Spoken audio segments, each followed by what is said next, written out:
খবর শুনছেন এনজিটিভি থেকে। আজকের বিশেষ খবর হলো শীতের ভোরে অন্ডালে ধস, জমিতে 200 ফুট ফাটল, আতঙ্কিত এলাকাবাসী।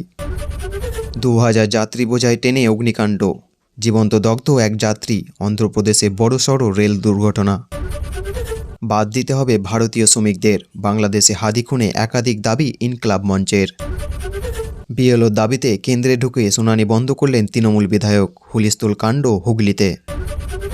বিজেপিকে হারাতে অঘোষিত জোট বাম তৃণমূলের, অবাক কাণ্ড পূর্ব মেদিনীপুরের সমবায় ভোটে। লাইনচ্যুত সিমেন্ট বোঝাই মালগাড়ির 12টি কোচ, ভয়াবহ রেল দুর্ঘটনা বিহারে। দীর্ঘ টানাপোড়েনের পর রাজ্যে শেষ হয়েছে ভোটার তালিকার নিবিড় সমীক্ষা বা এসআইআর পর্ব। সেই এসআইআর নিয়ে এবার নির্বাচন কমিশনের বিরুদ্ধে সরাসরি আক্রমণে নামলেন তৃণমূল কংগ্রেসের ভারতীয় সাধারণ সম্পাদক অভিষেক বন্দ্যোপাধ্যায়। তার দাবি 1,36,00,000 ভোটারের নাম বাদ দেওয়ার কথা বলা হয়, তাহলে নির্বাচন কমিশনকে সেই তালিকা প্রকাশ্যে আনতেই হবে, অন্যথায় বাংলা মানুষের কাছে প্রকাশ্যে ক্ষমা চাইতে হবে বলেও কড়া বার্তা দেন তিনি। এখানেই থেমে থাকেননি অভিষেক। নির্বাচন কমিশনকে কার্যত নিশানা করে তিনি বলেন, গত নভেম্বরে তৃণমূলের প্রতিনিধি দল দিল্লিতে গিয়ে যে 5টি প্রশ্ন তুলেছিল তার কোনো উত্তর এখন পর্যন্ত দেওয়া হয়নি। সেই প্রসঙ্গে মুখ্য নির্বাচন কমিশনের ভ্যানিস বাবু বলে কটাক্ষ করেন অভিষেক।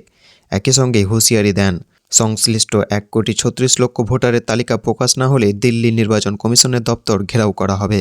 শনিবার সাংবাদিকদের মুখোমুখি হয়ে পরিসংখ্যা তুলে ধরেন অভিষেক বন্দ্যোপাধ্যায়। দাবি করেন, ভোটার তালিকা থেকে নাম বাদ যাওয়ার প্রতিবাদ একমাত্র তৃণমূল কংগ্রেসই করেছে। তার দাবি, অন্য রাজ্যের তুলনায় বাংলাতেই নাম বাদ পড়ার হার সবচেয়ে কম। উল্লেখ্য, এসআইআর পর্ব শেষ হওয়ার পর শনিবার থেকেই শুরু হয়েছে শুনানি।